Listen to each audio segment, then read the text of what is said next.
Hello viewers, it's Super GT here once again. So this is race number 2 of the ORL V8 Supercars Championship, and we are starting here in 9th out of 11, which is actually going to turn into 7th out of 9 once a couple of people back out in just a second.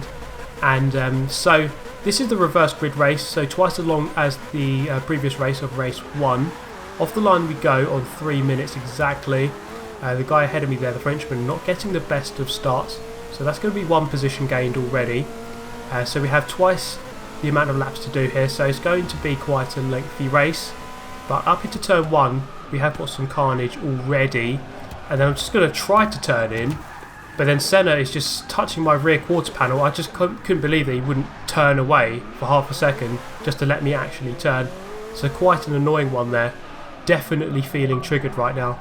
So we're just going to both go to the back of the pack pretty much. So that actually triggered the virtual safety car here. So we're just going to go around very slowly. A couple of people got damaged, so we had to wait for those guys. And then just under the green bridge here, that is where the race got restarted. So let's see what we can do then. From 7th, not many people left in the lobby. There's a couple of people left, a couple of people quit, and some people got damaged, just couldn't be bothered. So we are going to try and do our best in this depleting lobby. The racing though is still going to be pretty good because a lot of the drivers here are fairly evenly matched. Just up the inside of Quattro there, so he put himself on the inside of turn number 1. That giving me the outside run and therefore the inside for the next turn. A bit of argy-bargy there on the exit of the roundabout. Wildwin a little bit narrow through turn number 4, so that gives me the run around the outside to reclaim 5th position. So we have 4 people left here to try to overtake. We have quite a lot of laps to do it, so there's no need to rush too much at this early stage. In this kind of race you just need to build consistency. Make sure that you hit your braking zones, your turning in points, your apexes. Just be very consistent. Make as little mistakes or little amount of mistakes as possible and hope that the others do, and then eventually in the long run you should hopefully reel the others in. And we are going into turn number 9. As you can see there, guy ahead, I think that was F4H Lightning, a little bit over eager there, going a little bit deep and losing a position. And then the Frenchman up the inside, so Lightning there not having the best of a couple of corners there, and we are going to try to get past him. Let's see what we can do here. He's in the Ford Falcon, which I know from my experience of the previous AOR series is very good in a straight line. My Mercedes is also pretty good.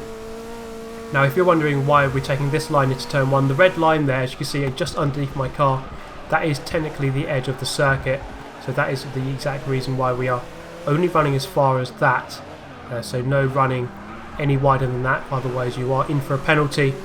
So Lightning there getting a bad exit because the Frenchman ahead kind of got a poor exit too. That again gives me the repeat opportunity to go around the outside, and I take it very nicely into 4th position. So they're kind of queuing up there on the inside, so I thought to myself I might as well go around the outside, and it worked out quite nicely. A little bit eager on the throttle, it's so easy to do that though. Braking around 250 feet before the right hander of turn 8. You've got to be very careful of the curbs on the inside, which can throw you around. So just make sure you're feathering the throttle when you're going over them, and then wait until you're in a straight line before nailing the throttle to get away. So into the 9th turn, again getting a little bit over eager on the throttle, but not losing too much time.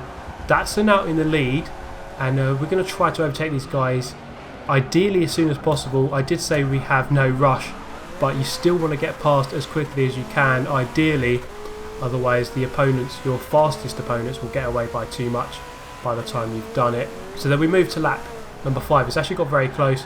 We have a couple of guys behind us, so Senna right behind us, so we are very close for this first section of the race.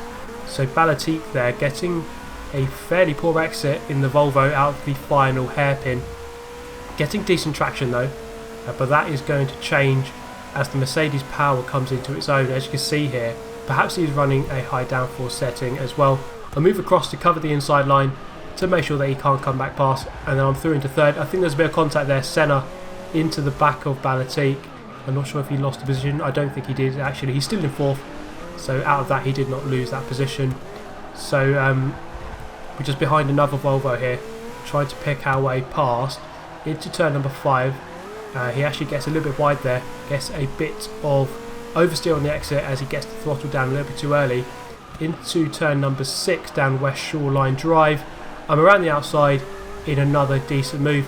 It turns out that the outside line seems to be the best way to overtake people, and it seemed to work quite a few times in this race. TX3 Senna quitting there, so not exactly sure what happened. Perhaps he got damaged when he made contact with Balatique, but I'm away in second. The gap there was pretty big to Datsun, a couple of 100 feet, maybe towards 1,000 feet. So on lap number 14 I decided to go into the pit lane. There was a compulsory stop in this race. You can't do 35 laps on one tank of fuel anyway, and I don't think you'd want to with your tyres being shot, so there's absolutely no chance of trying to do the whole race in one try. There's actually a safety car period in the middle of the race, so this actually negated Datsun's advantage that he had built up in the early stages of the race. Unfortunately, this actually made the race more interesting because, as you can see, there's only 6 of us left. So coming round the 10th turn here into the final turn, the final hairpin, we have 15 laps remaining, which is approximately 20 minutes. So once we go under the green bridge, there we go, the race is back underway. From second place we have Balatique right on our tail, he's fairly quick as well, and Datsun in the lead. A couple of the faster drivers have left already, so Quattro, Senna have actually bailed out of the race. So this is a lesson here in how to follow a car closely without making contact. So into the roundabout, just making sure you leave that room to the guy in front. It's very hard to judge, or it can be difficult to judge, exactly where the front of my car is, especially in a car as long as this. I think this car has a wheelbase of about 5 miles. It is quite lengthy, this car. It's an absolute monster. More like an aircraft carrier if anything. But we are just going to push Datsun as close as possible without actually physically pushing him, if you know what I mean. So then by doing this, you're kind of just trying to force them into a mistake. When someone knows that someone is right on their tail, they're going to start thinking more about you rather than where they should be braking, where they should be turning, that kind of thing. But Datsun, to be fair to him, is doing very well. So he's clearly very experienced in dealing with pressure, although I think it's a lesson that many will have to learn. You have to try to block out the guy behind and just make sure that you're thinking more about where you're positioning your car, how quickly you can go. So just a quick note, if you'd like to join this league, there is a link in the description to the ORL Online Championship, the forum, so you can just sign up, and if you aren't as quick as me, well, you'll be put into a lobby where people are roughly the same ability as you. So the lobbies are decided on qualifying time, so the fastest get put into lobby A, then the next fastest get in B. I'm in B here. I just missed out on A by, as I said in the previous video, barely half of a tenth, so it's actually very, very close indeed. And then the slowest people get put into lobby C. So regardless of how fast you are, you'll always be matched up with people who are roughly the same speed as you. So we're going to move ahead then to lap number 29. Datsun just pulled out quite a bit of a gap, but then into turn number 6 he went into the apex. He literally hit the apex, and well, unfortunately for him, that brought him some damage. So as we're going to see up the back straight here, the East Seaside Way, as the actual road name is known, and you can see here I'm just going to gain quite a lot of speed. Look up the inside into turn 9, and we're just going to graze there as we go through the apex, and then into the left of 10. I'm just going to go around the outside to try and give me the inside line for the final hairpin. We make a bit of contact there. It wasn't the best pass of all time, but then I am into the lead with just about 5 laps left to go, and then it actually was fairly comfortable from there on into the end of the race, as we can see here, rounding out the final turn to come through to win the race.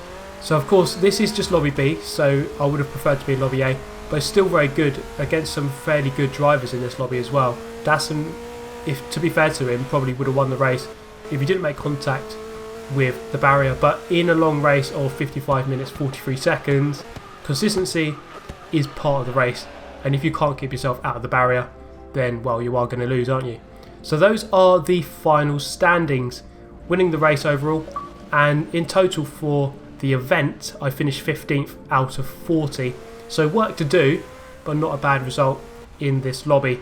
So that is the end of the first round of V8 Supercars, so race number 2 here. If you didn't catch race number 1, it's in the description below, and you can watch that one as well. If you're new to the channel, make sure you hit that subscribe button if you'd like to see plenty more league racing coming your way, and do check out the ORL forums if you'd like to race yourself. So I hope you enjoyed the video, guys. Do hit the like button if you did. Sorry for sounding very weird because my nose is blocked and it's very annoying, so not much I can do about that at the moment. So I hope you've enjoyed the video, guys. Thank you for watching. Goodbye.